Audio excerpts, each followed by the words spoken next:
We talk to the legends of the creative and entertainment industries. We talk to those on the rise. Lance Steen Anthony Nielsen asks about the highs, the lows, and everything in between. This is Outcast Creative, and this is Industry Interviews.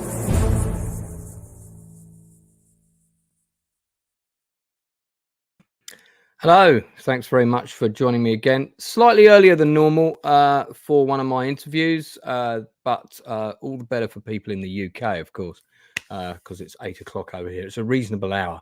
So today I've got a really great guest coming on whose career I've actually followed for quite a long time, since I first saw him in one of my favourite movies set during the American Civil War. But before we bring Peter in, I'm going to bring my co-host in for this evening, Mr. Penso. Good to see you. How's it going? It feels like such a long time since we've seen each other, all the way since yesterday. Yeah, 12 whole hours. And I think we did about 3 different streams yesterday. Tuesdays are stacked.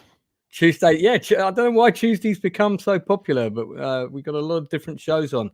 We've got a few people popping in the chat. So guys, if you have questions for our guests, pop them in the chat and I'll try and get to them as I can. Try and keep them on the topics that we're talking about, because we're going to work through Peter's CV. But before we get to that, I want to show a quick clip, and it is very quick, from the movie that brought this man's career to my attention. And in fact, this was the scene that made me say, I want to work with this guy. Who is he? Let me look him up. So let's show this clip. The way we like it. Let me show you around. Get you a good place to stay. You want to be up near the wall, away from the swamp. Don't stink so bad there. Ain't so many bugs either. Come on. You hungry? I'll get you something to eat. What happened to you? We'll take care of it. Come on. Like people up here. Come on. Look at these vultures. Just waiting to rob and murder the new boys. Look at them. These stinking cowards. Jim, there's 1,000 of them. Come on. They have clubs and knives. We have nothing. Who's with me? Who? Who? Who's with me? Who? Who? Who? Who's with me? I'm with you, Jim. We're with you. We're with you. Who? You want him? Get him!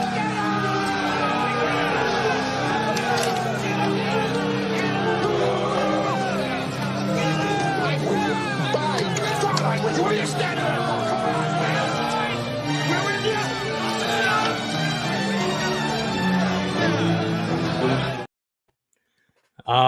Makes me want to watch that scene. Want to watch that scene again, you know. We're going to get into the filming of Andersonville and many other things. Now, don't forget, we are doing an Andersonville special stream. We're just going to talk about that film in more detail. And Peter, if he's available, we'll pop on that for a little bit at the end. So we won't just be talking about that because it's a bit like going back to school, just talking about your first film only. But here's the man himself. Peter, thanks very much for coming in. Hello, thank you for having me. You're very welcome. So I'm going to start off with my usual quick-fire questions, and then we will talk about that scene in that movie a little bit before we move on. But I like to get a handle on what you grew up with in the media when you were first starting out. So what was the first movie you saw on the big screen as a kid when you were taken to the cinema? Oh man, we're going way back. It might have been Chitty Chitty Bang Bang. We're going way back into the early Disney stuff and the musical stuff, and always good escapist entertainment growing up in New England. That was produced by the Broccolis, who did James Bond. That's right. Yeah. I had an ex whose favorite movie was Chitty Chitty Bang Bang. I didn't say it was my favorite. But No, it's just the first one. What was the last film you went to see at the cinema? Oh boy, it was actually a movie that I was in. We had a nice screening of a movie called At the Gates that we shot during COVID, and that won the New York Latino Film Festival, and I happened to be in town for that. So it was nice to be able to go and watch a movie that I'd been in the theater and whatnot. It was a good experience. What about the last one? You kind of thought, oh, I've got to go and see this. I'll get a ticket. Jeez. Like Barbie or Oppenheimer, maybe. No, I go to the cinema so rarely because I'm 6'5", so I'm never comfortable in there. Oh. That's why you got to play the part of Big Jim, because you literally are big. Exactly. Geez, what was the last? Honestly, I went to so many movies with my kids when they were in school age where I would just keel over and fall asleep, and that would sort of took up a lot of my cinema going. Do you ever go to concerts and feel awkward, like being so tall, standing in the front or anything? I'm not a huge fan of those big crowd situations. Me neither. Even before COVID, I'm always concerned that I'm blocking somebody's view or something like that. I like live music, and I like it in a smaller club or something. I like to hang out backstage. Stand against the wall. Yeah. Can you, on that subject, maybe we take a different tack there. Can you remember the first band that you saw live? It was actually Bob Dylan, if you can believe that. When I was a kid, we went to an outdoor music festival in Massachusetts, mostly because we wanted to see a guy named Jonathan Edwards who wrote a lot of movies about smoking pot. So we thought he was great. But and then this other guy was there, Bob Dylan. Who's that? Anyway, it was Bob Dylan. So when I got home that night, my folks were like, "Who played?" I was like, "Bob Dylan played," and it was Dylan. Okay, yeah. Funny enough, I just saw him in a documentary the other night about We Are the World. What about a couple of other quick questions? So, is there an actor or actress that you haven't worked with yet that you've always thought, oh, really would love to do a scene with them? Oh boy, wow. I mean, you can mention more than one if you don't want to single someone out, but there must be a couple rattling around that you thought, oh yeah, that would be nice. There's a bunch. I mean, of course, the great female actresses. Meryl Streep is just so amazing. I'd love to just get near her just to watch. Some of the good leading men. I love Ben Affleck. I was just watching something he did called what was it called? Queen Pins that they shot, which was great. And so I love his energy. I love his presence on screen. It's just fun to watch people age, I guess. So, yeah. Nice. What about a movie that you might watch at home that you would consider a guilty pleasure? So not necessarily an Oscar winner, but something that you like that you might whack on an afternoon when you want to chill out. Yeah, I mean, anytime if you're going through the channels and if I see the movie Midnight Run with De Niro and Charles Grodin. What a choice! Afternoon canceled. I will shut down just about anything to watch that. I feel similarly about Tombstone. To see Val Kilmer's performance in that. Yeah, baby. That's a great film. I love that. So there's a few. Galaxy Quest is one of my favorite movies. That's another great one you can whack on at any time. Anytime, and it's hysterically funny. And Team America, World Police, that. Yeah. Nice. Oh, very good choices there. I'm so lonely. One more time. Come again. Yeah, Sapenzo's here for his musical talent because he does like to sing. So last question on these quick ones. Is there a TV drama show, could be British or American, could be French, whatever, that you've seen, that you've watched and gone, not something that you've been in, something else that you've watched and gone, oh, this is good, this is groundbreaking. I wish I'd been in this, or I'd like to get in the next season of this if I can. Better Call the Agent. Yeah, well, I mean, that happens all the time. Just, I watch the occasional procedural, and that's sort of what I've come up through in my television career because I'm so big in the way I look. I play a lot of cops and authority figures and, colonels and whatnot. So whenever I see a good role in a good procedural, I'm like, God, wouldn't it be nice to get on there for a few years and get comfortable, Is there one in particular that you've seen that you really thought, yeah, that's for me? Well, God, they shoot Law and Order. I live part-time in New York City now, and they shoot Law and Order all the time in my neighborhood. And so I always feel very left out when I walk by. Oh, dude, if you get send up a scene for that, let me go through it with you. I've booked 4 people on Law and Order. Is that right? Well, Yeah. I'm happy to be the fifth, man. Because So yeah, I'll see what I can do. I mean, I just help them with their audition, but when I see the scenes, I kind of always know what they want. I'm like, yeah, you want to do it like this. But I mean, man, I'm sure you've played about 40 policemen in your career, so I'm pretty sure you know what you're doing there. Yeah. So I won't sort of go back initially to how it all started. We'll do that in a bit, but I do want to talk about Andersonville a little bit, because for me this is an iconic film that not a lot of people have seen. More the tragedy, I think, mainly because it was a television movie event. It was this is sort of back in the day before we had all the streaming services and things like that. And I think it was originally shown over 2 nights. We didn't get it in the UK on TV at all. Wow. So when I was I think I was in LA in like 2003 in the Big Tower Records, and there it was in the historical section. I've got it here somewhere. And I thought, I've never heard of this movie, and I had a look on the back, and I was a big fan of the actor Frederick Forrest, who we'll mention shortly. R.I.P. Freddie, yeah. Yeah, and sadly no longer with us. I had a quick look at it, and I thought, well, I'm buying this. Nice. And of all the films I brought back from the States on that trip, this was the one I really thought this was a good find. It's made by Turner Pictures, who I think is the same production company that made the Gettysburg movie. Quite possible, yeah. TNT definitely had that Turner Network television vibe. I remember that channel growing up. He had his hands in most everything that was getting shot in Atlanta for a while. This was an Atlanta-based production then. That's correct. Yeah. There's a great making of documentary on here, which I watched again recently, and it's fascinating actually to learn things like, well, we had 300 extras, but that wasn't quite enough, so we also had 200 cardboard cutouts that we would stick in watchtowers and things in the background. And but I mean, you must have, I think as an actor you get a sense when you're on a production of the quality. There must have been a sense from the cast, oh, this feels special, this feels good. Yeah, at first it was just such a thrill to work with John Frankenheimer, and and I remember showing up for the audition in California, and we had just done Against the Wall, which was about the Attica prison riot. And Samuel L. Jackson's in that, I think. That's correct. Yeah, a bunch of good people in there, and good film.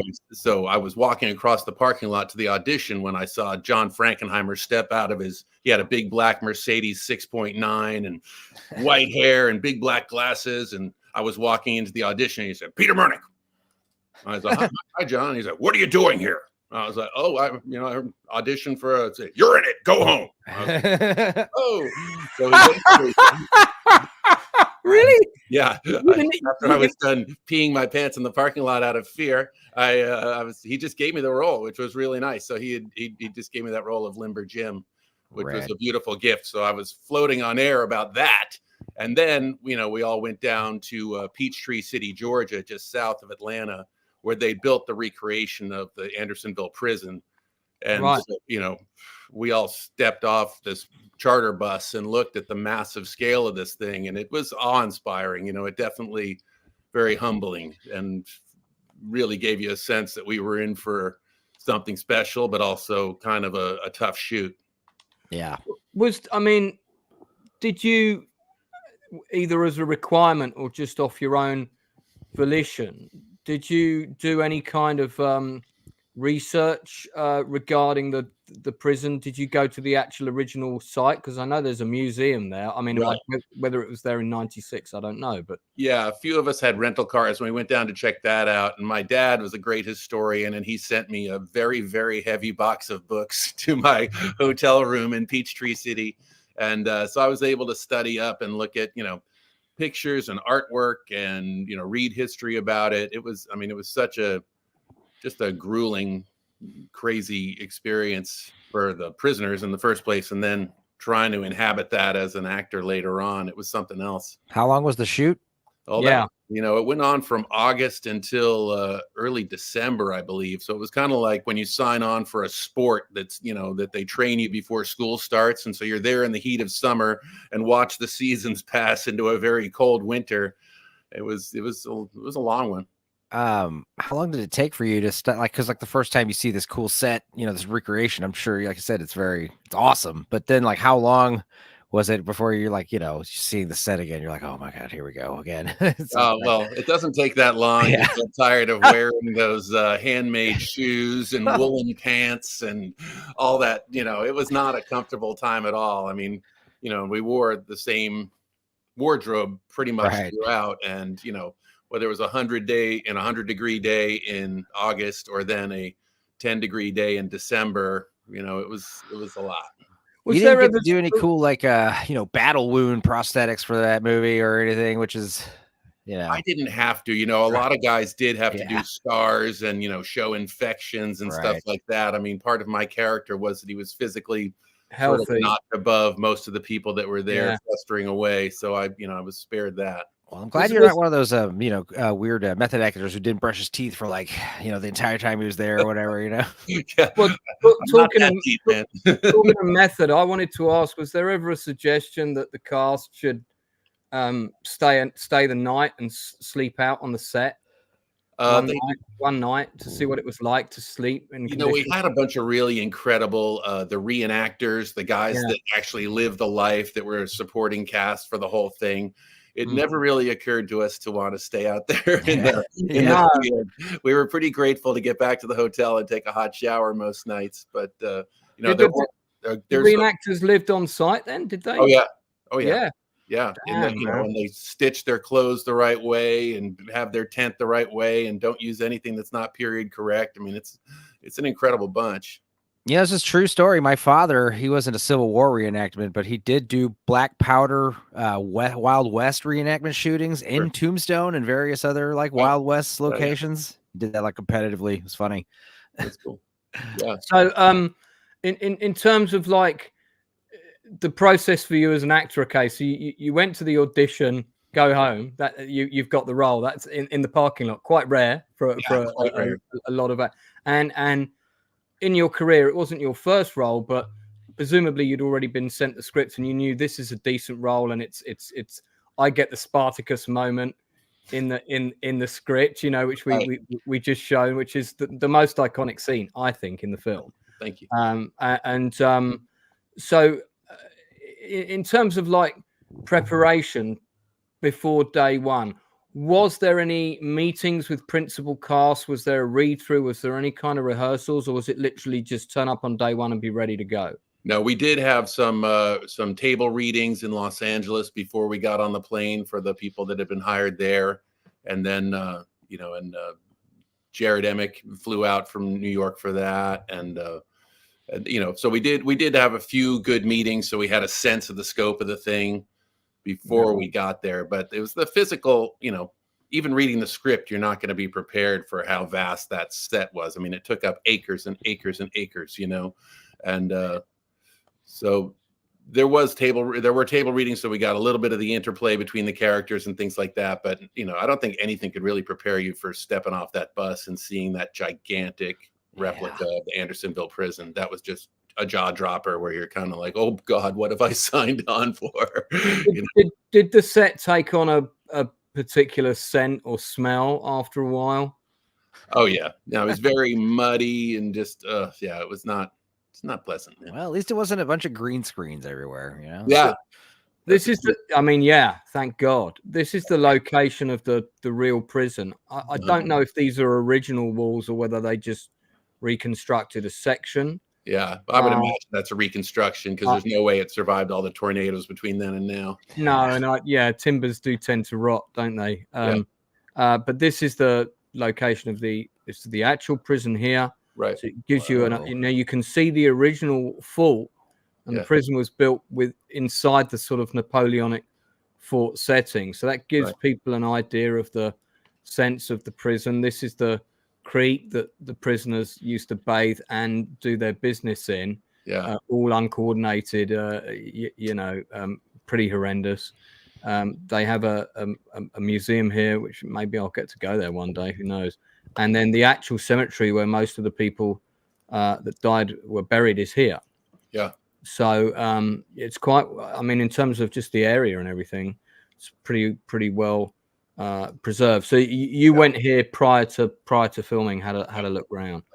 Was there, did you get a sense of it from doing that, even just with what there was? Not as much, I think I was still pretty much riveted on the imagery of our set. I mean, obviously I was trying to transpose between the two, what it must have been like and everything, but just our set was so daunting and so impressive, and the lengths that they went to recreate it faithfully and everything. It was just, it definitely put the fear in me as a younger actor. Yeah. Is it also easy staying like kind of in character, or at least like, in the zone a little bit when you're like in the costume, in the area, like between shots, and stuff? Yeah, it's probably pretty awesome. Yeah, no, it was cool. And, and just people, I mean, just sitting around, and the time seemed to move very slowly because of how vast it was. And hurry up and wait. Oh yeah, a lot of waiting, a lot of sitting around wishing there was a little bit more shade and somebody plucking on a banjo and all that. So it was pretty easy to get in the mood of incarceration. So you had a pretty, outstanding cast around you. I mean, it was a lot of unknowns in terms of people like Dennis Forrest and yourself were relatively unknown. Jace Bartok, relatively unknown at that time. Yeah. Jared Emick predominantly was a stage actor. Very much so, yeah. He was on Broadway at the time, yeah. And I mean, still is. Right.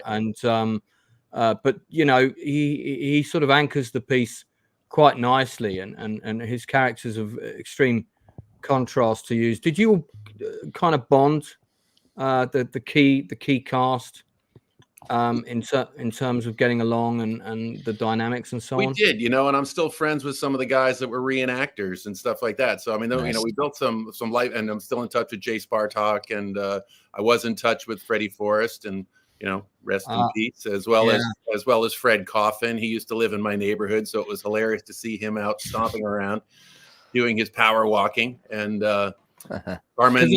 Carmen Argenziano, he passed away a couple of years ago as well. I was just about to say, I didn't know that he passed away until I decided, and I said, guys, I've got to do a stream on Andersonville. I'm going to reach out to see if I can speak to some of the cast. And I knew Frederick had gone because I'd followed his career very closely. Yeah.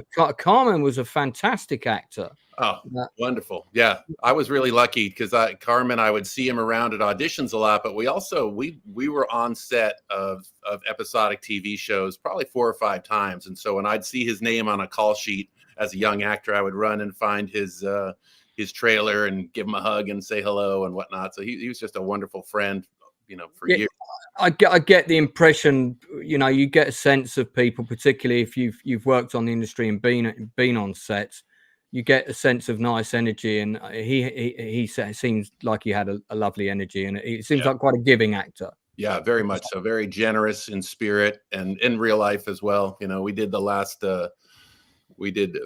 we worked together quite a bit. It was nice, but it was when he left us.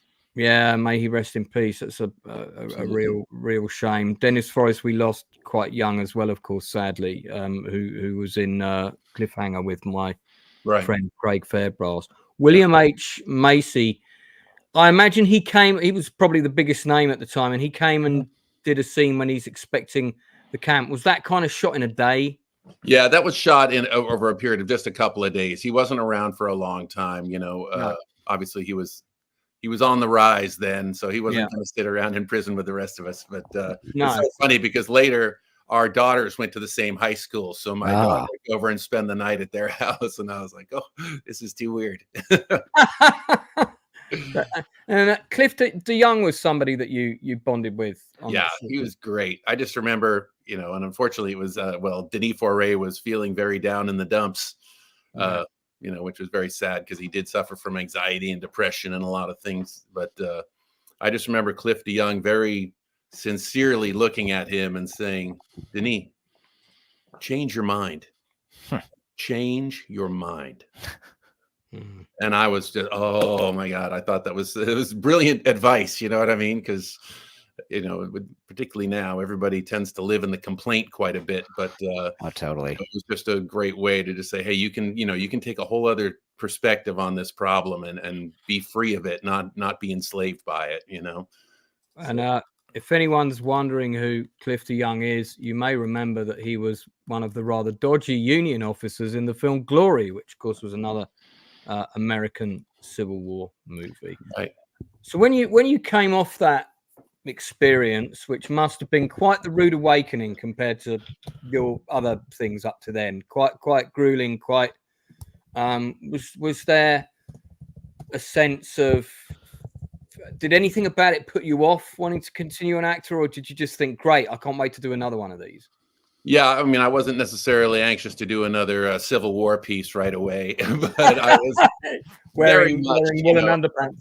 Yeah, I was very much, totally caught in the bug of being an actor and loving it and loving the lifestyle and being on location. I was lucky because Frankenheimer was so nice to me, and we would play tennis on some weekends, and he was a big car guy as I am. So we had kind of a lot in common, and it was just nice to sort of be under his wing a bit at that time.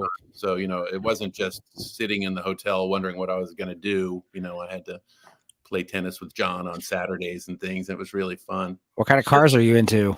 I've had just about everything there is. And right now I drive a 2007 Toyota Tacoma with almost 200,000 miles on it. Yeah, I got a Yukon, same thing. Yeah. No, I live out in the country in Maine now, and I'm building a house, so I don't need any fancy cars. But I've had a lot of muscle cars from the muscle 60s. Cars. Okay. Yeah, a lot of a lot of the wrong side of the track stuff, because I grew up in Concord, Massachusetts, and went to prep school. And so I like all the bad Dukes of Hazzard stuff. My dad was like into those vintage, all the retro old school car stuff. And out here where I'm out in East Texas, we see them out here driving around all the time. People would you're like talking about like almost 80-year-old cars, bro. You're 6'5", so you're definitely allowed to have a big car if anyone's gonna have a big car. Let's go back to how it all started a little bit. Okay. So when did you get the bug? How did the acting bug, as we call it? What was the was there one moment, or was there one teacher, or how did it start? Well, there was one teacher. Growing up in New England, you don't really think of it as something you're going to pursue as a living. It's more of a hobby, and you're encouraged to do plays in school. Some people are better at it than others. I didn't think I was particularly good at it, but I did get invited. After I left Boston University, I was invited to go to Hollywood for a summer in 1985 to study at the Loft Studio with a woman named Peggy Fury. Yeah, I've heard of her. Trailer, yeah.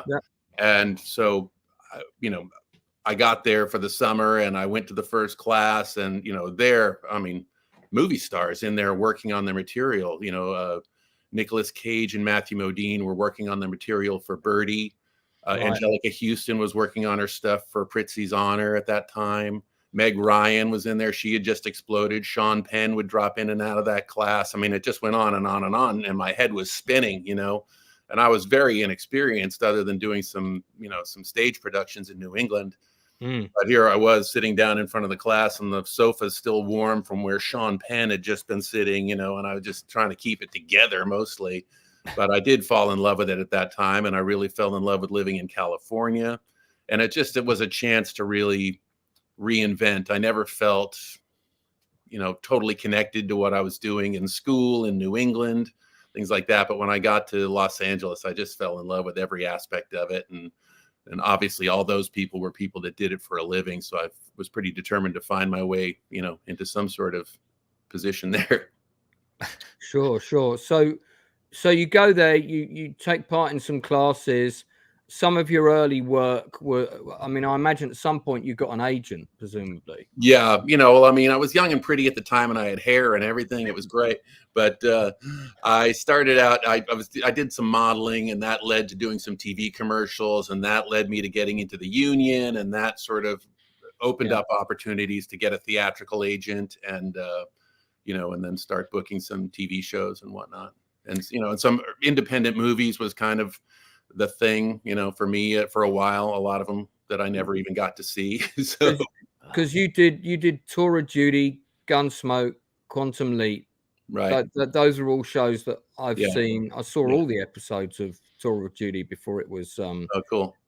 cancelled. I think Yeah. it was, and that they wedged some together in some movies they released on VHS and stuff. Right.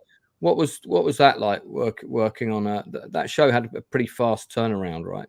Yeah, it was fun. I mean, but there's so many the locations that they use for a lot of shows in and around Los Angeles, out in the mountains and out in the citrus groves and stuff. I mean, for instance, where they shot MASH. So you have a sense of the television history where you're shooting Tour of Duty, or there's just there are locations that get recycled. And you're like, oh my God, this is where they shot whatever. And that wasn't exciting to be here, So. Yeah, that hill looks a bit familiar. I mean, it's right. The mountains of California have doubled for Vietnam, God knows how many times. Absolutely, and one of the things that really first got you noticed was you did an iconic episode of Seinfeld, right? With, of course, the producer of that, and I guess the key creative force is Larry David, right? Did you have to audition for Larry David? I did. I did. I don't, I'm not sure even how I got to go to that audition because I was significantly younger than most of the guys in the waiting room. Right. And I was just so revved up and I knew what I wanted to do. And I was just like bursting, to go in there and do it in front of them. And it was hilarious.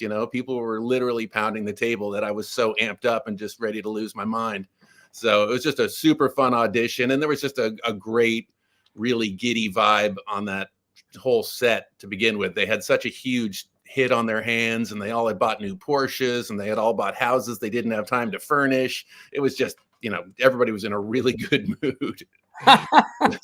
It was just fun, So I mean, in terms of the prep for that, I think it was the episode was called The Trip. Yeah. Did you what's on working on a show like that, which is kind of similar format to Friends, that kind of thing? It's all shot in a studio in one of the main. Well, actually, that was one of the few that they shot primarily outside and without a live studio audience, for which I was grateful because that adds a level of nerves, or it used to add a level of nerves for me, that would make me very nervous anyway, to have a live studio audience and the canned laughter and the, all that stuff, the sort of the artifice of doing that, even though people love those shows. So I was really grateful that it was mostly shot outside and shot on, individual scenes and stuff like that. Those are always my favorite parts of the Seinfeld episodes anyway. Like the scenes outside of like Jerry's apartment and stuff, Yeah, when they went somewhere else. So from start to finish, just take us through that a little bit, because I know some of the actors watching will be interested. You get cast in a show like that, which is an kind of serial thing. It's quite a fast turnaround. You've got, I think you had about 4 scenes or something along those lines. How in terms of I'm guessing there's no rehearsal this time round. You just got to turn up and you're good to go. Yeah, we didn't really do table readings and stuff. They were also busy, with press for their own careers and the show and everything else. But it was a very welcoming set. It wasn't, sometimes when you audition for a show and then you show up on the set of the show, they're like, okay, do what you did in the audition. Okay, bye. And they don't even address you by name or anything like that. You're kind of human furniture that can talk for a little while and then right out the door. But there, I mean, it was just a really fun and really warm vibe. And Michael Richards was fantastic to me. He was just hilarious to be near. And, we both had energy up through the ceiling at that point. So it was just very fun. Do you think that's partly down to Larry David? That's like the atmosphere that he created for that I do. show? Yeah, I do. It was just synergy, having those different characters and, all the different things. It was just a perfect alliance, I think. And it built to be more than just the sum of its parts. How was Jason Alexander? He's great. I didn't have a lot to do with him, but he was very he's just got a twinkle in his eye and he's sweet and he's funny and, has a little something to say when you're getting a cup of tea or whatever. He's just a super nice guy. Oh, well, that's always not Yeah, nice. there wasn't a single stinker on that set that made you feel like, oh God, and Yeah. it made you feel like you got put in check or whatever. And that sometimes happens when you're a guest, or a guest star on a TV show. Right. Sometimes the head guy or the lead actor or whoever wants to make sure that you're in your place and stuff, and that just didn't happen.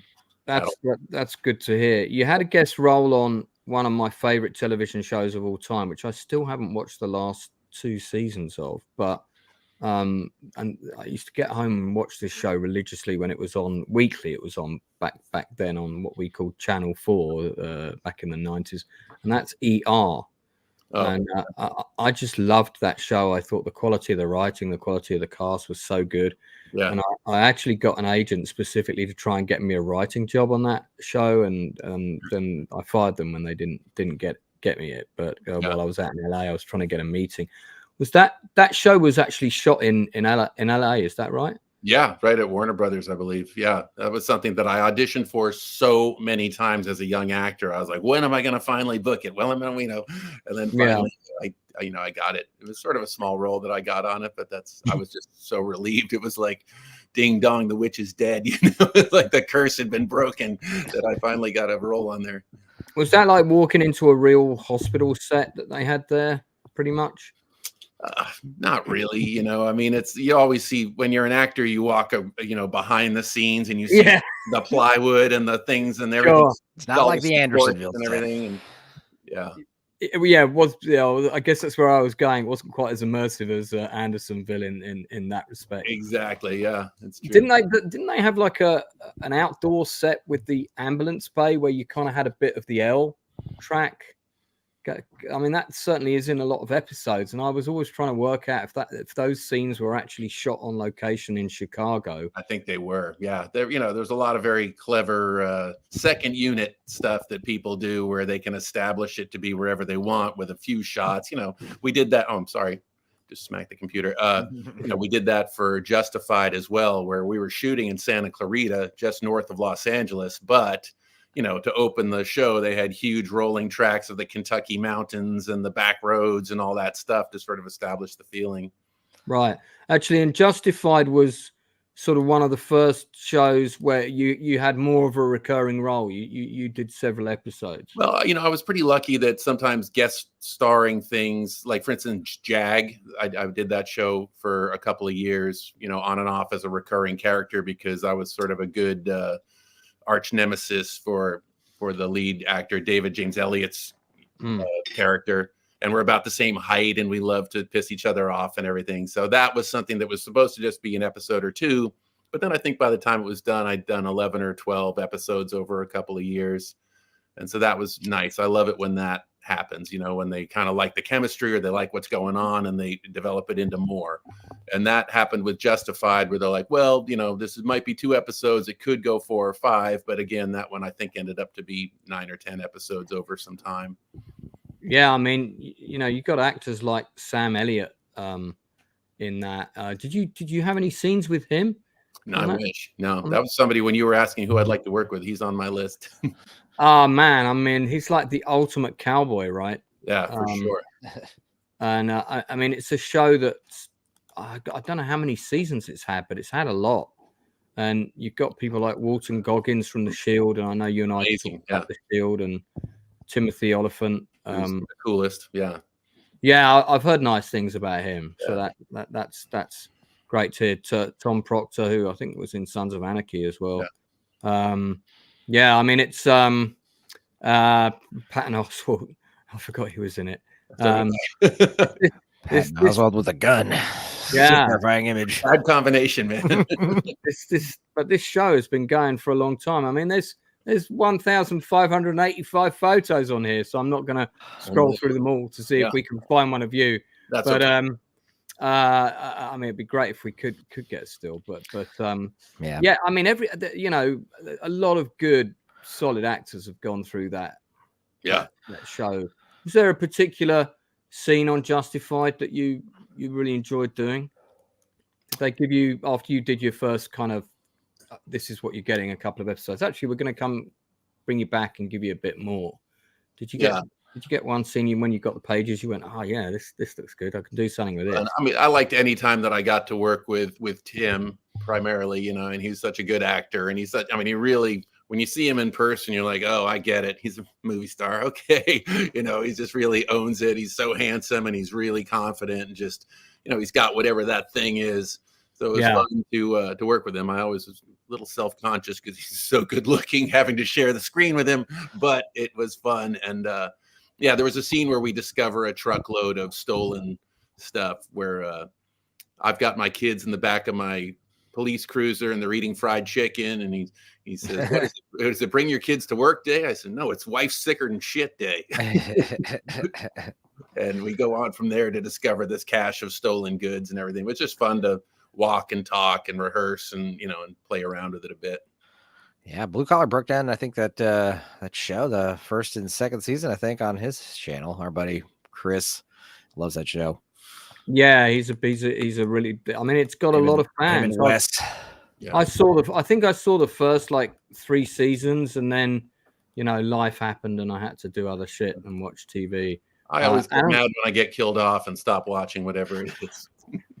One of our friends has just said the exterior set for ER was actually at Warner Brothers, and it was built in forced perspective. That's good to know. That must have been night shoots when they.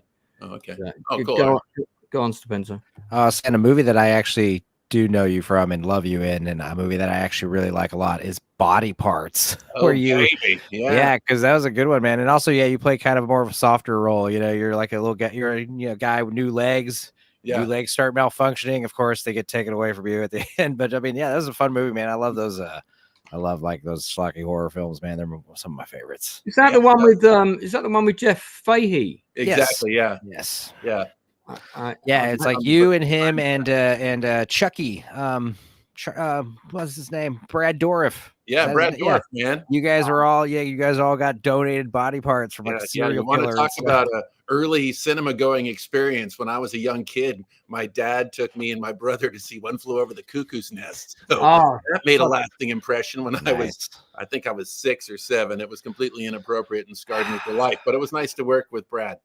Because he was so good. I was a child of the 90s. I saw From Dusk Till Dawn in the theaters when I was 10. So and it was in El Paso, even added to it. So nice. It was good. That explains so much, man. Oh yeah. My mom was chill.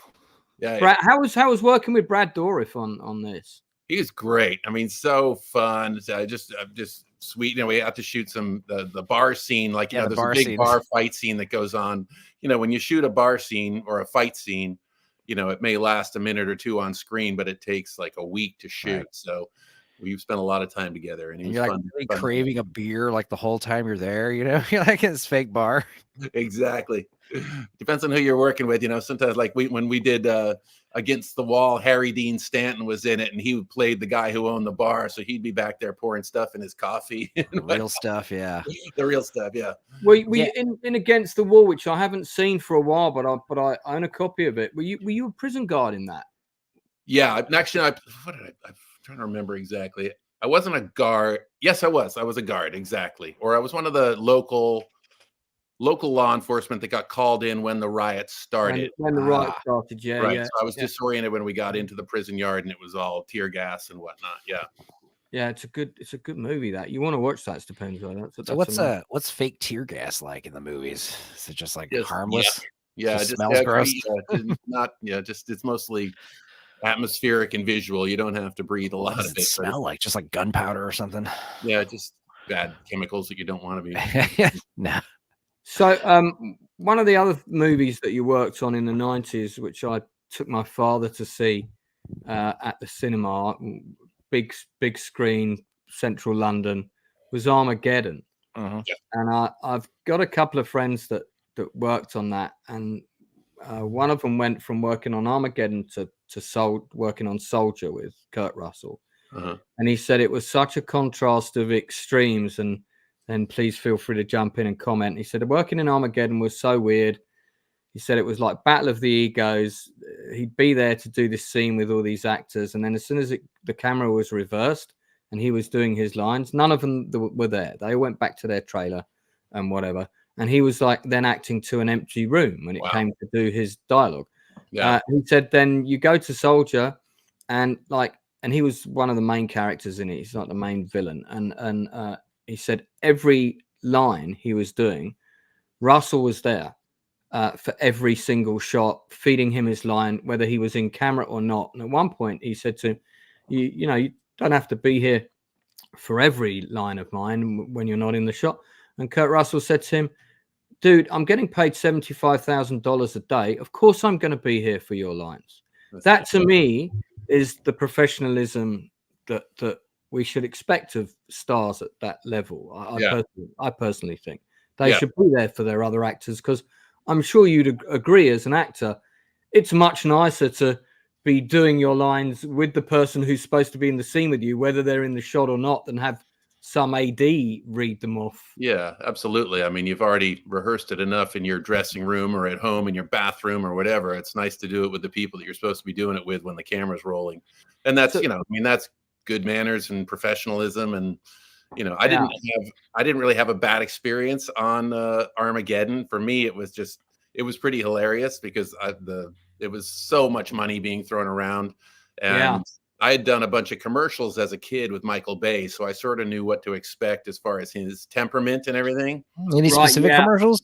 Just a bunch. Sprite, Dr. Pepper, Dodge truck, you know, beer. It was back in the days before cable, where if you did, you know, like a few major products, like a household product or a toothpaste and a soda and hopefully a beer and then a car, you are good for the whole year. You know what I mean? Yeah. It's just, I love seeing those old commercials. Like I remember looking at Michael Bay's list of music videos. First of all, it's like super huge and he's working super, but like when you watch the videos, you're like, dude, this looks like Michael Bay. You're right. Exactly. Yeah. No, he did. Yeah. Really. So the idea of these like Sprite style, commercials that are just like obviously directed by Michael Bay is like, I need to find that one. Yeah. It was right around the time that I was doing Seinfeld. Actually, I had to race back and forth and do a Diet Dr. Pepper commercial in Malibu with Michael Bay, where I got to ride around in a rescue helicopter, and it was just amazing. I mean, it's just ridiculous. You know? That's so crazy. So much fun. So the reputation that I had a friend who worked on Pearl Harbor, and he had an okay time on the movie, but I mean, but everybody just hated him, and he did actually go up to him and said, because he'd known him a long time, said, Michael, why does everyone think you're such a dick, man? What's going on? Because he personally hadn't seen him explode. Right. Yeah, he does have that reputation. Was that well earned? You know, it never really got pointed at me, which I was grateful for. And I sort of, you know, I knew it could go that way. But, you know, here we went from doing Diet Dr. Pepper commercials to this mega huge, you know, Jerry Bruckheimer asteroid this gigantic thing, and you know, and the lunches were fabulous, and it was so much fun to hang around in that mission control room. I'm still friends with Chris Ellis, who was in that, and you know, it was fun getting to know all the people, you know, Billy Bob Thornton, and you know, Liv Tyler needed her back adjusted. I could do that for her. It was okay. Well, those are always my favorite parts in the scene in the movie, when you have the control room like erupting with applause. Yeah. You know, so like, you know, anytime you're in one of those scenes, it's like, yes, I did. Yeah. I've always wanted to be like the guy who gets like, you know, shot to death and does the scarecrow dance. Like that would be so amazing in a movie. How many days were you on this film? Well, it's funny because it was sort of a gift, I think, from there's Chris Ellis. I just saw him in one of those pictures. I think it was sort of a gift from Michael Bay to me. He gave people that had done a lot of commercials with him a few days on it. And so I was on a daily contract, and I was into it about 3 or 4 weeks when they realized that I was on a daily contract making really good money. So at a certain point, they asked me to either sign a different contract or be done or whatever. But I stayed. I think I was on it for about 4 or 5 weeks total. Right. Okay. And it was right in Culver City, Los Angeles. It was a short drive from my house, and it was just so much fun. Yeah, I mean, I have to admit that it definitely is. The movie is a guilty pleasure of mine. My father really enjoyed it. It's funny, we did a stream on my friend's channel last night about Groundhog Day, and this chap is the guy who greets Bill Murray on the stairs in Groundhog Day, and that was the first time I twigged he's the guy that gets projected into outer space in Armageddon, you know. In his little, because he looks so different. I think these were the scenes that you were in, isn't that right? Well, that's the actual, you know, officers and whatnot. Top But brass. I was in the mission control room, tapping The away monitors, all the monitors and stuff. exactly, all the monitors and headsets and all Playing that. Galaga. Yeah, exactly. When you've got someone like Jerry Bruckheimer producing, who's it's a huge name, one of the top 10 producers in the world, I would argue. Do you feel his presence on set? Is he there a lot, back and forth, organizing things, plugging holes, doing what producers should do, fighting fires and saving time, and probably not saving money so much, but in the case of, I know they spend a lot. Yeah, no, he would visit and he'd come through and meet with Michael and whatnot. He didn't spend a lot of time, hanging around with the actors on the set. You're describing the assistant director, Lance, doing all the a hands-on producer. If they've got, some producers are very hands-on and they've got their vision for the film, and a Bruckheimer film always does have a certain vibe about it, and he's worked with a lot of different directors, so that's why I asked the question. I don't mean that he would be organizing schedules and things. That's like a huge that was a huge disillusionment moment when you realize what they do. You're like, the scheduling, the budgeting, all that stuff is like, oh, that sounds like a nightmare. I could never do that. Holy Lord. We've got lots of pictures of Sean Diddy here. I know. Why do we have P. Diddy on the screen? He was at the premiere one time, He was at the premiere, but he wasn't in the movie. Is he on the soundtrack? I wouldn't be surprised. I know there was like 7 Aerosmith songs on that soundtrack, which was cool. What's funny is a lot of people think that Armageddon is a Christmas movie, and they run the hell out of it on cable in the United States. So funny. Christmas, I don't understand it. Yeah, nothing said. Yeah, I mean, unorthodox Christmas movie, because I mean, it's all about us all uniting and being all one. I can see that. That's it. Yeah. I remember the Criterion version of that came out and everyone was like, Armageddon. And it's like, it's like one of the pinnacle, big summer action movies, it's like before the decline in quality in some of these big, disaster flicks and what have you. Right. Were you invited to the premiere for this? They would have had a big LA premiere, I would have thought, for I wasn't, and I think I was out of town or something. I don't think it was a snub or anything like that, because he was, they were pretty gracious to everybody that participated. But no, I wasn't at the premiere for it. As an actor, how keen are you to see the stuff that you've been in? Some people don't like watching anything. Like Judi Dench, she told me she's never watched a film that she's been in unless someone, like, she's literally been forced. Right. She hates watching herself. Yeah, where do you stand on that? Well, I was pleasantly surprised. For instance, I told you I went to see that movie At the Gates, and I was pretty happy with my work in that. But as a younger actor, I would see myself like, oh God, why did I do that? Why did I make that face? What was I thinking? Stuff like that. It was just too easy to pick it apart, particularly if your head's huge on the screen or whatever. So it was mostly self-critique that would happen if I did it. Was there a cast and crew screening for Andersonville? We did have some screenings for that. Did you hear the story about what happened and why we had to go back down to Delaware and reshoot? No. Oh my God, yeah. No. Jump in. Crazy.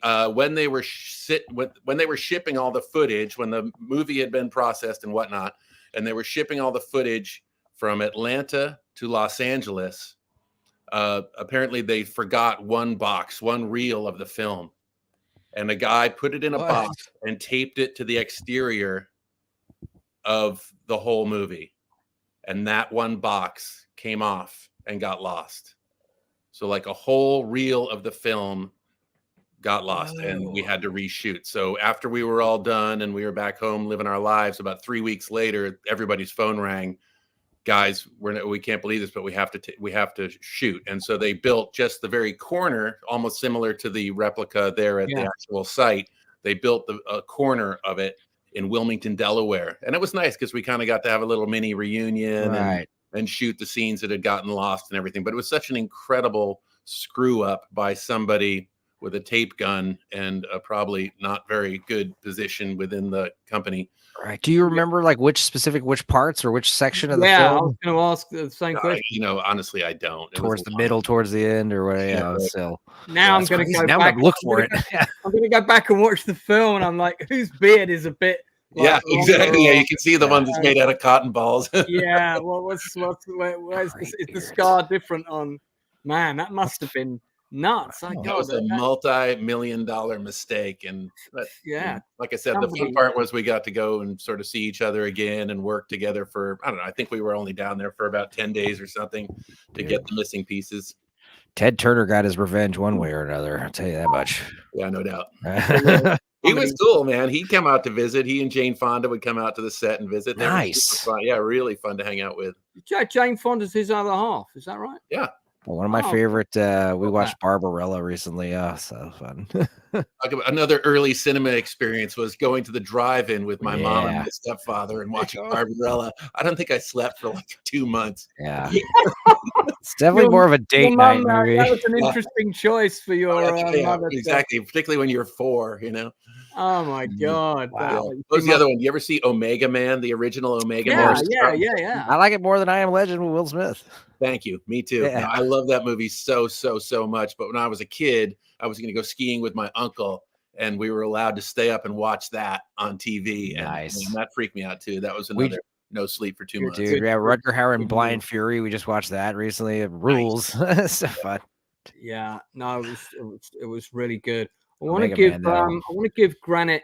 Going to take some questions from the chat in a minute. So if you've got questions, keep putting them in the chat, and we'll put them to Peter. But I want to talk about Granite Flats a little bit.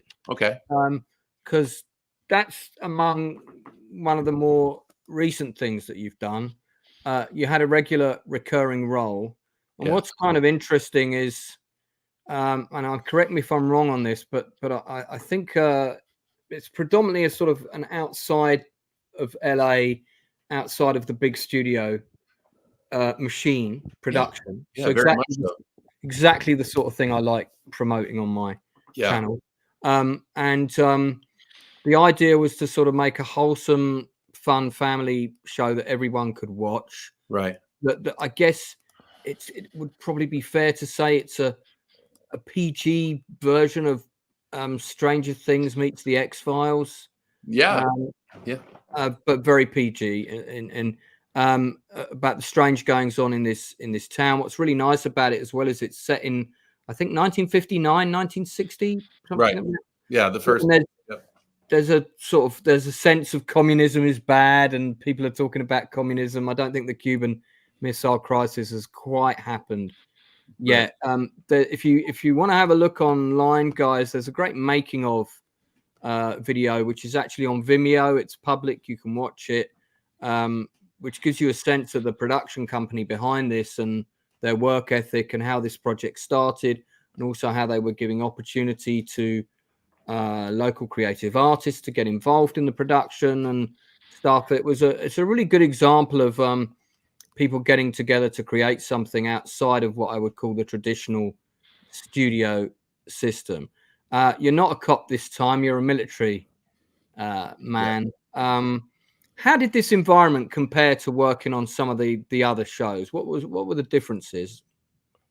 Well, I mean, for one thing, I got to admit, I was a little bit wary about taking it because I heard BYU University was doing it, and I thought, well, is this a student film? What are we doing? And I was worried it was going to be very amateurish or something like that. I wasn't, high up on my horse, but I was just concerned about, making a commitment to a project that sounded a little bit like, like it was just going to be a college film or whatever. Yeah. And I was nervous about going to Salt Lake City because I heard of, that it was so, some sort of, the overwhelming or over domineering, religious aspects to it and things like that I thought would make me uncomfortable.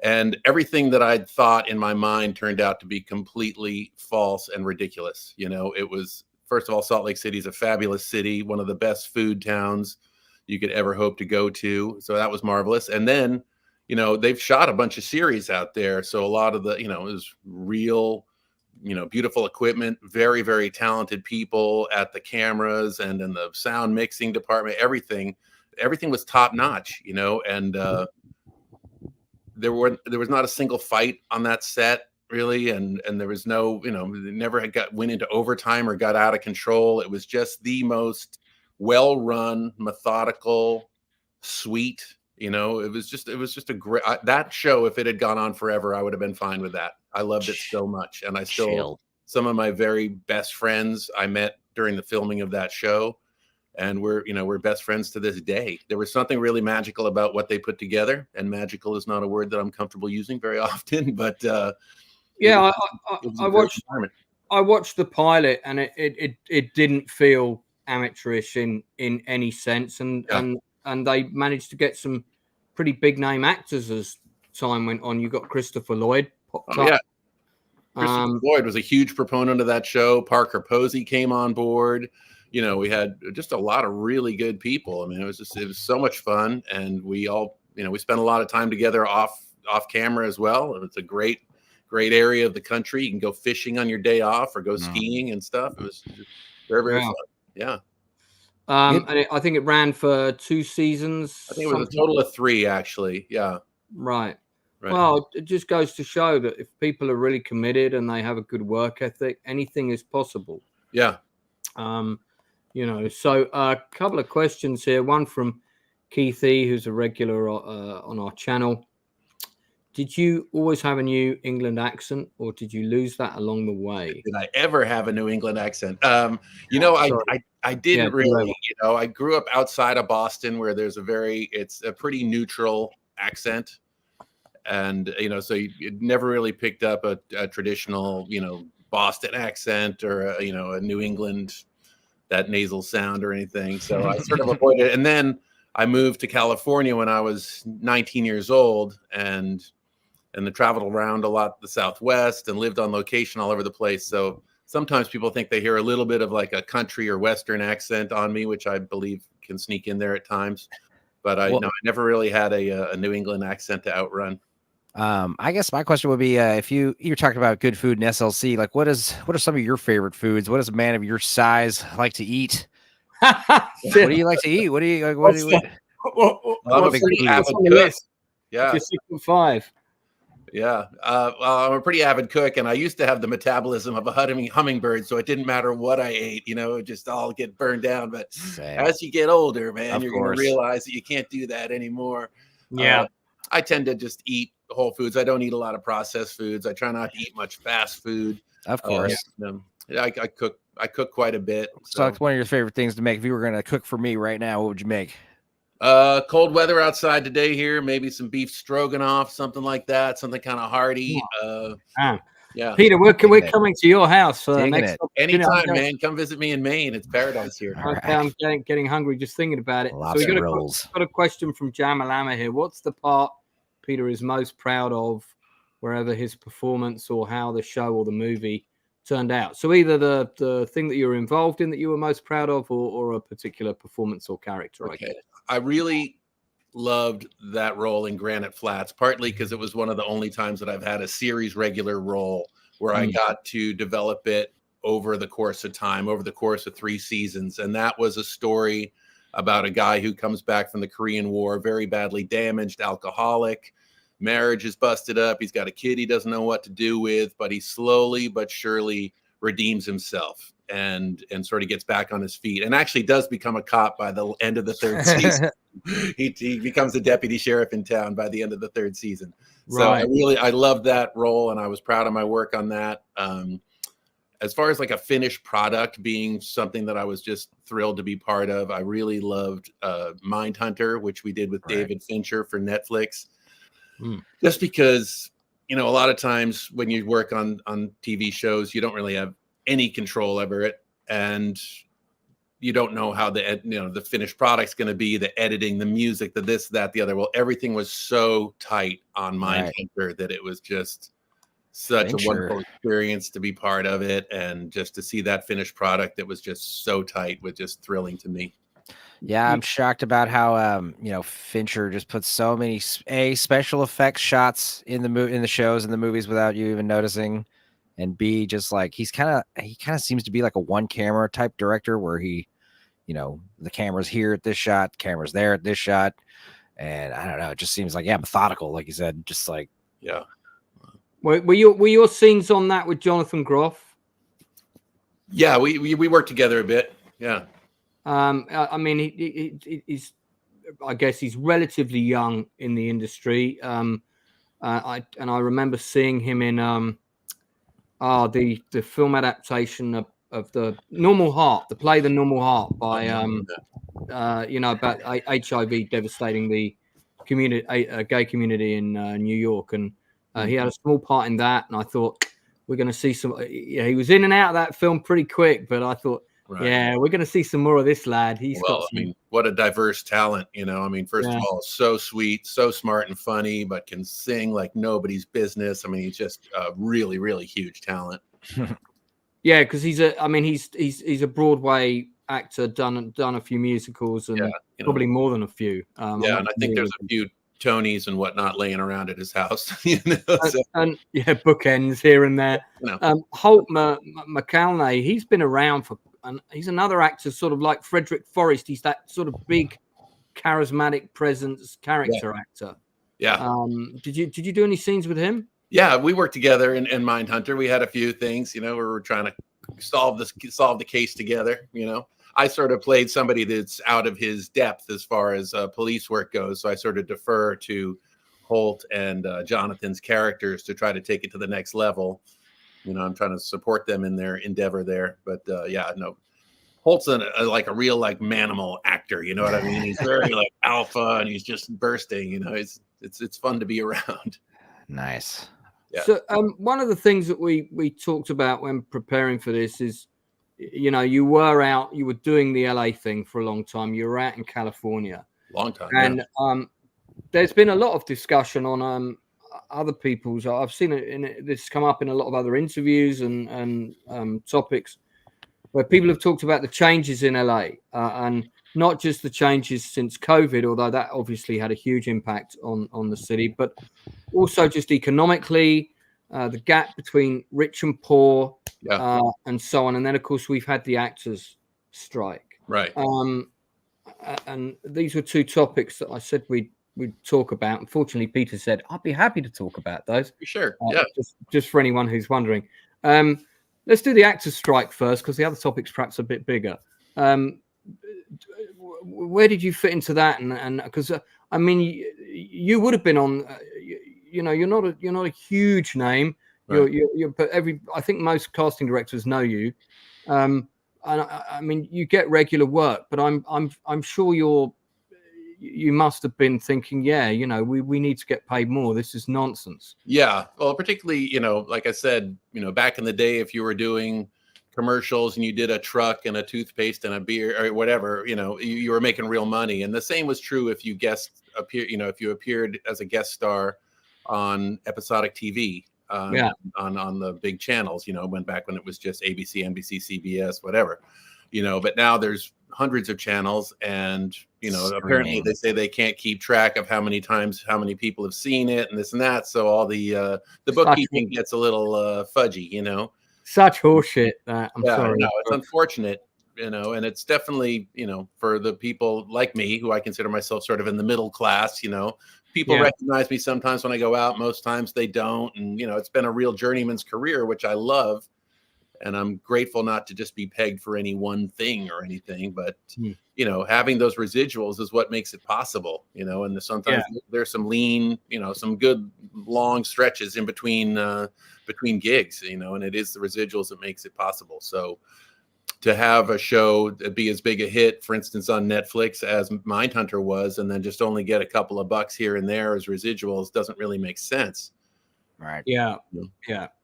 And so the streaming thing is a big deal, and of course, the AI thing is so creepy to me. Just in every. That's a whole other topic. Just sticking with the strike, and we'll maybe touch upon AI as well. Was there a sense? Did you take part? Did you go down and were you there? And I did, and I totally, I never hesitated to think that it was the right thing to do, because I could see what was happening, not only in my bank account and as far as, what was happening in the marketplace and everything else. So I definitely was a proponent of the strike, and I believed in it from the start, and I never really stopped. But yeah, I was down in, I lived part-time in New York City, so I'd go out there and hit the picket lines quite a bit. Was there a sense of the bigger names coming down to support? Or Yeah. were they notable? Were some people notable by their complete absence? I mean, you know, I'm all right, Jack is a saying we have in England where it's like, I'm doing all right, so why should I care? Right. You know, I mean, but did you feel a real sense of community from everybody at every level? I guess is where I did. You know, I didn't see a lot of huge stars out, but, you know, Sir Ben Kingsley was there one day, and, you know, out in Los Angeles, you know, Jack Black and a bunch of really huge names would show up to be part of it. So I definitely feel like there was a good, you know, wide swath of everybody involved there. It wasn't just about background actors or, you know, people that play small co-star or, you know, supporting roles. It was everybody. And I mean, now, has it been resolved? Where is it as far as you're concerned? It has been resolved. You know, there was the writer's strike, which took, you know, shut things down in May. And then there was the actor's strike, which went on. And then it was resolved sort of shortly before the holidays. But that's always an awkward time of year anyway, between Christmas, Hanukkah, this, that, the blah, blah, blah. So we're still it's just kind of spooling up again now and getting some traction as far as, you know, real auditions coming down and shows getting up and running and things. But it was, I guess, what I'm asking is, was it resolved to your satisfaction? Was the deal that you got, you know, is it? I believe it was. I mean, there's people that are much more concerned about AI than I am. You know, I mean, I just don't, you know, I don't play those roles necessarily where they're going to want to, like, you know, I thought it was really unfortunate that they were having people work for one day and then ask them to step into a tent to be photographed so that they can be digitally recreated later. I mean, that's horrible. It's also even before AI, you had, what was it, Peter Cushing in Rogue One, you know, Star Wars. You're like, that's weird. I don't like where this is going, man. Even if it's animators doing it. Either. Yeah. I mean, you've got technically AI. It's still like, you know, this idea of like using actors without their permission.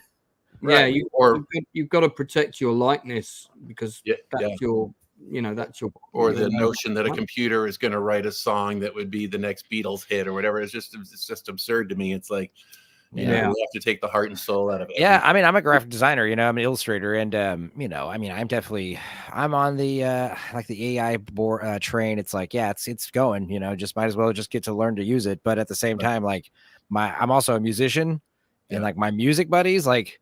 They're like worried about me getting my job replaced, like as a graphic designer. I'm like, dude, you musicians, like you're probably going to be the first ones that are going to like where the AI is going to be competing at your level, you know? Right. It's crazy. The Frank Sinatra doing like Michael Jackson songs, AI is like, yeah, they're funny and they're cute, but it's like there's something weird going on here. Yeah. Can't put our finger on it, but it's weird. Yeah. Well, hopefully, I mean, clearly people haven't seen Terminator, but, you know, they should know where this is all going. Hopefully we won't be updating our defensive systems in this fashion. Oh, yeah. So let's talk about, but you the changes. Let's talk about changes in the industry first before we talk about changes in Los Angeles. What's the difference like between being on a set now and being on a set late 80s, 90s? What are the key differences? Because one of the things I've heard is the atmosphere and the culture has completely changed. Now, I'm not just talking about people having, I forget the name of the role when they've got to do a kissing scene. You have intimacy coordinator. I'm not just talking about intimacy coordinators and line producers, which were two jobs we didn't have back then. Okay. I'm more talking about the energy and the atmosphere. And I hear that it's changed quite a bit from not just 20, 30 years ago, but even from 5-6 years ago. Right. What's your sense of that? God, well, I mean, it's kind of I've always thought, I mean, like we were talking about the Michael Bay thing and all that. I've always found that the energy on a set starts at the very top. And it trickles down and pervades everybody down to the person who rolls up the napkins for lunch. Right. You know, if the person who's in charge is a jackass, you know, and they're just that resentment goes through everything and it's just not fun to be around. Right. You know? But, you know, we've gone through so much in the last 5 years between, you know, with COVID and everything. I mean, I was so thrilled to get on Animal Kingdom, which is a show that I love. Great show. Great show. And I was so excited to get on there and, you know, and see the people that I've been watching and all that stuff. But it was right in the depths of COVID. And so, it's time for lunch and you're sitting in a parking lot where everybody's spaced 20 feet apart, sitting at a little folding table, eating their lunch. And it was just so awkward and sad. A great part of being in show business is the camaraderie and people coming up with ideas together and let's try this and let's try that, and some of that's gone away with the technology as it's expanded, whereas before you really had to be pretty inventive with some of the older technology to try to get shots, and everybody had to, pitch in on weird levels that were really, really fun. And it felt much more collaborative. But when everybody was, with the having to wear masks on set and just take them down to say your lines and then quickly put it back on and everything, it was very like being in a bad science fiction movie. And most of all, it was just sad to see all the social aspect of it kind of just get washed away. Yeah. There's also that inventiveness about what to do. Like I said, hurry up and wait when you're not being shot. What are you guys doing between scenes? There's a lot of like fun stuff you guys are doing. I'm sure now it's just a lot of sitting on the phone, sitting on the computer, which is weird. Right. Yeah. People like to hang out. Yeah. Yeah. Yeah, that's, I think most of us that ran off and joined the circus, we do want to hang out, really. Social creatures. Yeah, exactly. Yeah. Social creatures. I think you played it. Was it another cop on Animal Kingdom?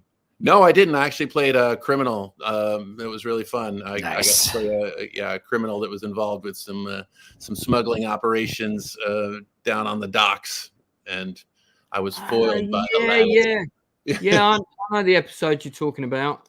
Yeah. Do you find it funner to play like villains? No, it's so much fun, getting to run around and be tough and fight with guns and drive cars really rough. Yeah, it's always true that like the nicest guys like make the best villains on screen, I don't know if that's necessarily true, but it's a lot of fun.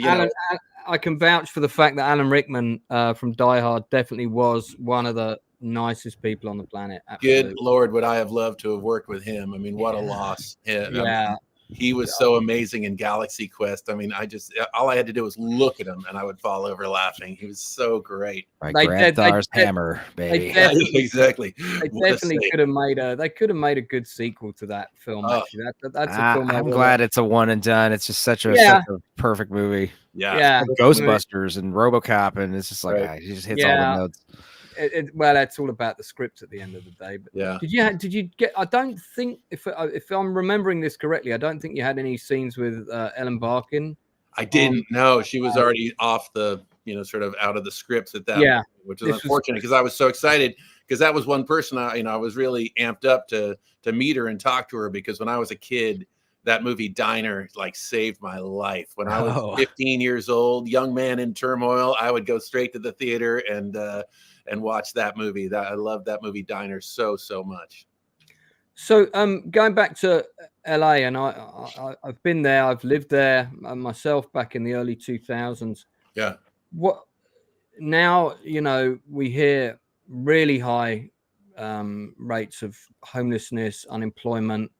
The gap between rich and poor is bigger there than it ever has been. Right. Tents under every highway, all the rest of it. This is what I've heard. I've not been back in a while. Is that true? Talk about the changes there that sort of led up to you moving back east. Yeah. No, unfortunately, that's totally true. And there's an emphasis on materialism for young people that is heartbreaking to me. People that are so concerned with $3,000 sneakers and driving this car or that car or whatever when they're very young, and it's all very competitive and it leads to violence and crime and all sorts of stuff. And that to me is heartbreaking because when I was a kid, I moved there when I was 19 years old, and you could get a car out of the newspaper for $250 that ran, and and live in a cheap apartment and just have friends. You could be there and be sort of broke and you weren't in trouble. Now if you don't have money, you're in trouble. And it's a sad shift with a lot of things that I think, it's just some of the soul's been sucked out of it, and you have to be pretty well off to be there. I went through 2 divorces there, which had a pretty strong economic impact on me personally. And, I raised 2 kids there, and we had a wonderful life and everything, but really I started to look at the next 10 years and it just wasn't where I wanted to be. And so after COVID and just wanted to be around natural beauty and wanted to be back around my family and my older brothers here in Maine. And I just decided, and also the experience of all this technology, like where the stuff we're using now, where you don't really have to be there for auditions or meetings. You can do it there, you know what I mean?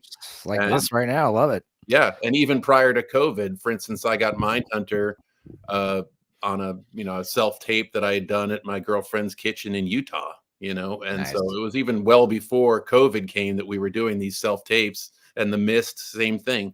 We were doing these auditions and Zoom meetings and whatnot. So I was just like, why be there? Yeah. It's estimated there's 75,000 homeless people in LA now, which is a huge number. And this is just one street. This is a fairly recent picture. And I remember this street. I remember this street. I remember the Union Bank building. Right near downtown. Yeah, I think the gunfight for heat I think shot not far from here. Right. It's nuts to see that just like, on one street. And if that's one street, and this is a fairly main, it's not like this is off the beaten track in a warehouse district. This is, downtown. It's nuts. And it's every freeway overpass has a tent city underneath it. And, I'm not saying this is like, ooh, gross, homeless people. It's no, and nor am I. Absolutely heartbreaking. And you see people that are there that have their microwave oven on a stool. So that they had an apartment just a few days prior. You know what I mean? Yeah. The place to plug the microwave in now is there. Man. So, I work a lot in food charities. No matter where I go, I was involved with the Hollywood Food Coalition when I was living in Los Angeles, which is a great organization. And I do the same thing here in Maine. I mean, there's hungry people everywhere you go. But on that scale, it's just devastating and heartbreaking to see it as it is in Los Angeles, Yeah. I was in Austin forever, and that place, I was in Austin since 2004, and I was a musician, I was a drummer, and I was doing band posters, and I was making a fairly decent living doing that. Still doing pretty well with the group posters, but the music stuff, it just started getting harder, and the town just got tapped out, and now I'm out in East Texas, small town Texas, and I love it. I'm over here next, living with mother, helping her, and I go back to Austin once a month or so for gigs, and it's only 3 hours away. But people ask me all the time, "You moving back anytime soon?" I'm like, "No, not as far as I can tell." Yeah, it's rough out here. What do you think the secret is? Coming from a man who's had 2 divorces, and obviously the relationship attrition in our industry is pretty high. Right. You go onto any actor's Wikipedia, and some of them have got 3 or 4 marriages listed there. So it's quite. What's the secret now that you're a bit older and you look back? What's the secret to work-life balance in this industry, if there is one? Wow, I can't imagine what it's like for people that are both actors in a marriage. I learned pretty early on not to date actresses. So I'm with you on that one. Yeah, no, it's like, there's got to be somebody to hold down the home front, particularly if you've got children, But I'm the wrong person to ask about successful marriages inside show business. Well, I'm asking you to sort of to look back and think, just not so much marriage, but just in terms of managing that work-life balance, between having so you don't get, because it's quite easy to go insane in this industry because you're constantly chasing. If you're an actor, you're chasing parts. If you're a writer, which I am, you're chasing people to read your script that you've spent forever finessing and working on. And then if you're a director, which I also am, you're either trying to attach yourself to somebody else's script or get one of the big companies to hire you. So you're always chasing. Right. Well, I think if you're in a relationship, I mean, part of it is your responsibility not to be driven mad by what you're doing. Yeah. You know what I mean? Which is why I've always got something else going on. I'm in the classic car business, and I've been in it for, a couple of decades. And, I also, like I said, I work with the food charities and things like that. I try to do things that are totally outside of show business. So it's not, it just doesn't become my identity. It's not something that's ego driven. It's not, it's a wonderful way to make a living when it's going right. And there's so many times when it's not going right that are out of your control. So you can't spend a bunch of time pulling your hair out about it. Not that I Well, yeah, it's the same way with the music shows. And, my buddy, my keyboard player, it's like you either got to play in like 7 bands or, wait for wedding season, play in wedding bands and go on tour the road. It sucks. Just remember that guy, Freddie Coffin, the actor who played the head of the Raiders that I hang him in Andersonville. Yeah. The one that I put I kissed him on the cheek. He was the one I used to see him in my neighborhood. And he was so funny. He's like, "Oh yeah, Peter, you don't want to turn 50 in this town. Oh, I tell you, when you go into your meetings and the curtains catch fire because you're so filled with rage." That's so good. I was like, "Whoa, okay." Oh my God, that's funny. He's no longer with us. I don't. He's no longer with us. Yeah. That's it. Yeah. I've got your LinkedIn profile here, which I'll put in the chat in case anyone ever wants to contact Peter about. You have a LinkedIn profile? classic cars. You do have a LinkedIn profile. Oh, wow, okay. All right. Because according to your LinkedIn profile, it says, "I do everything: expert driver, classic car broker, ambulance driver, home improvement, actor, travel journalist." Wow. I must have been really ready for anything at that when I wrote that. Yeah. Well, I mean, listen, man, because I was going to ask you if you had a website for your classic car business, because I'm I don't.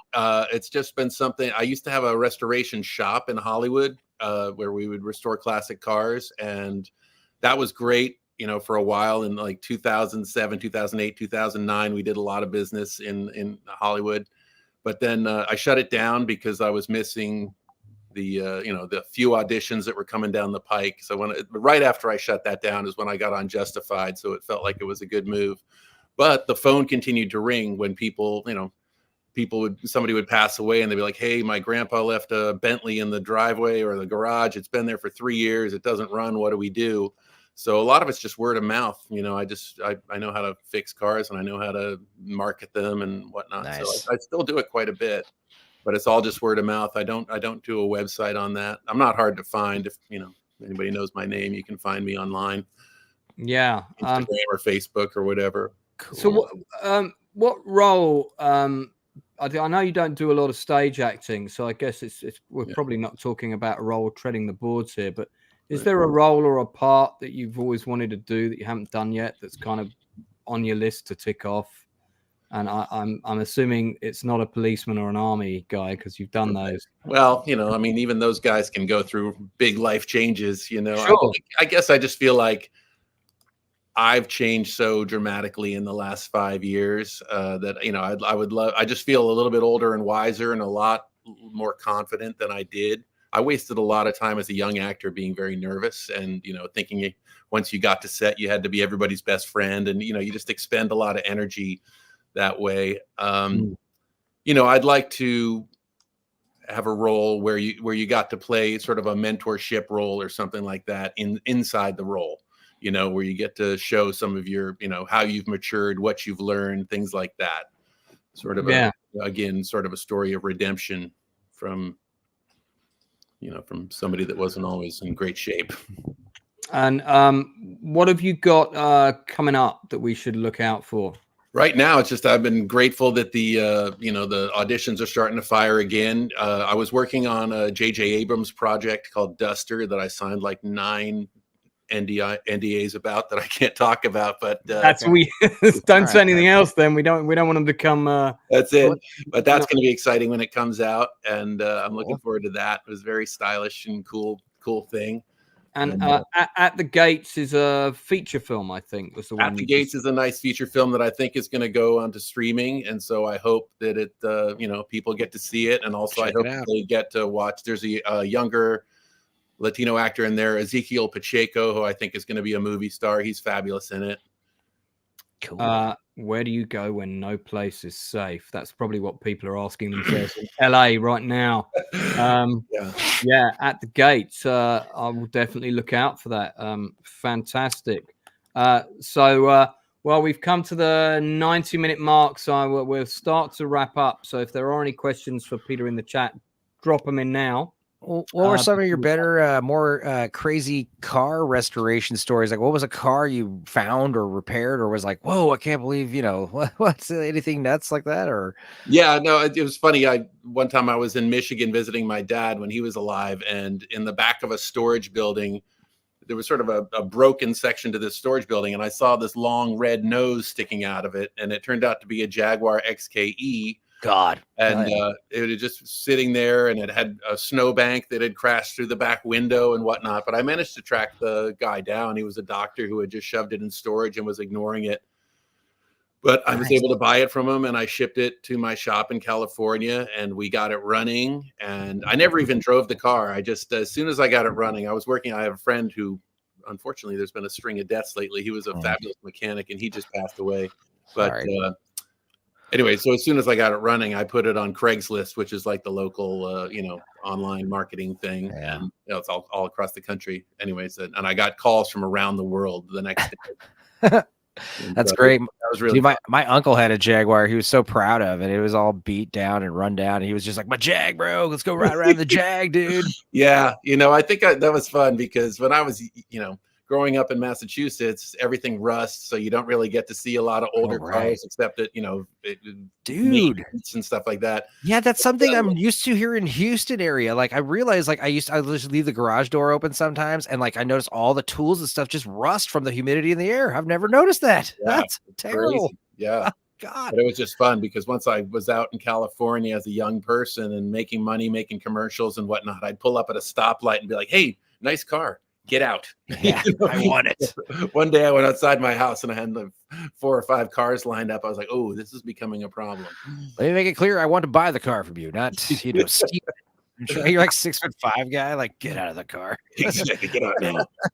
Is there one actor out of all the people that you've worked with that you really stood out in terms of just what they gave back to you in the scenes that you did with them, and just also being an all-round great person to be around on set?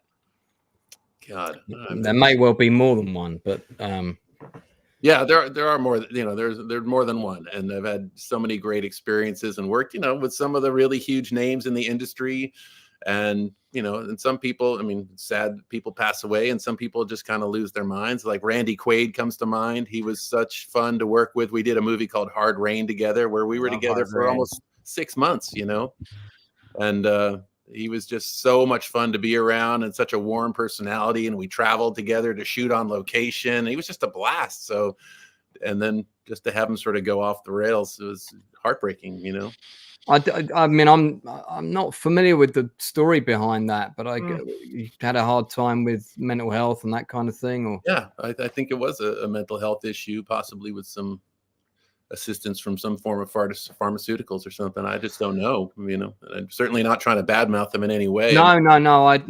Person. It's just shocking to see what can happen with people sometimes. Yeah. I think. Ask my musician friends about what they think about me nowadays. No, I'm just kidding. Enzo's just doing YouTube now for some reason. I don't know why. I dread to think.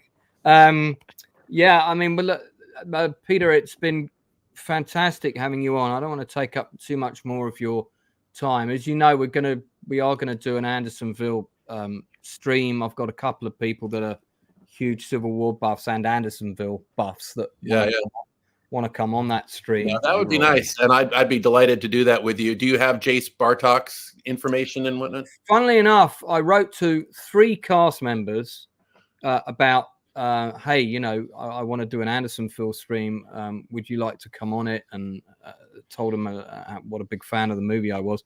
Jace Bartok was one of them, and the other one was Jared Emick.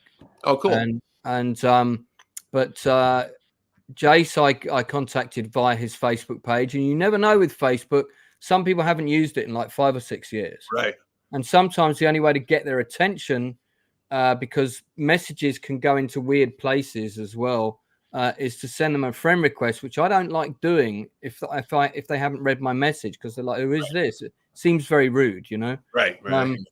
So I don't even know if Jace Bartok has seen the message, but please mention. I will. He and I are in touch via Facebook as well since I moved to the East Coast and spending more time in New York. And he's still there, and he's still active in the film community. And he was also very dear friends with Fred Forrest. Nice thing if we could bring that together. Yeah, if we could have the 2 of you on, that would be fantastic. And hopefully get Jared too. I know Jared. I think he's living out in Nevada now. I'm not sure exactly what he's doing, but yeah, I'm sure we could Well, tell have a Chase little- not to leave Lance on red, dude. Yeah, man. we'll have a little Andersonville, mini reunion. That'd be I think great. It would be, That'd I be think great. it'd be Hopefully fantastic because find everyone will have more different names, too. stories. I was excited just me and Lance to talk about that movie for a while, so to have you all on would be awesome.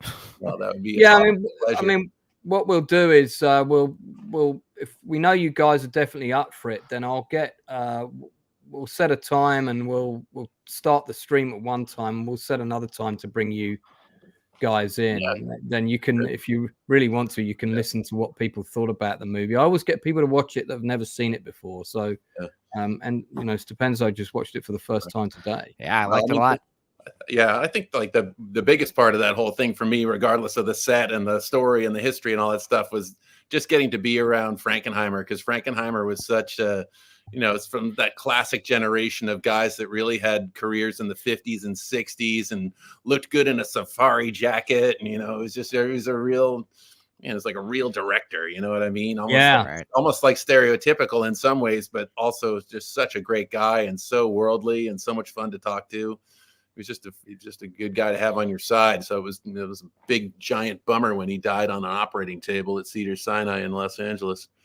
Yeah, that was one question actually I didn't ask you, which is there a director that you've always wanted to work with that you haven't?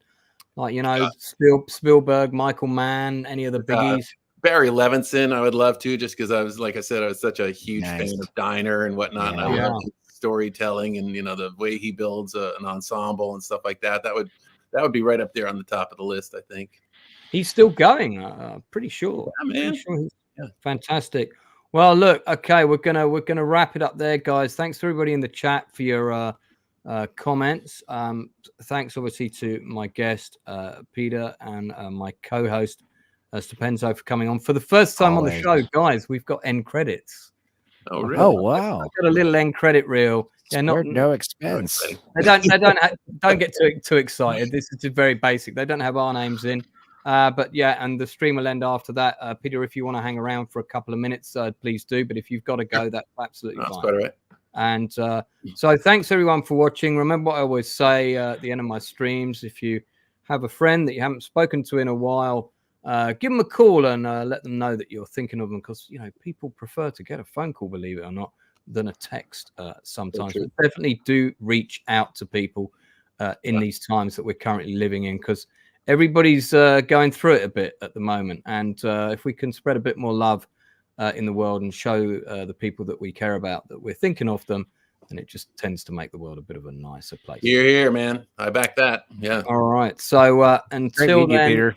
I am back online on Saturday. We got a special episode of Chew the Fat where we're going to be talking about two fantastic Australian films that most people won't have seen, which I've just forced my guests who are coming on to watch. I'm very excited to talk about these two movies, The Dish and The Castle.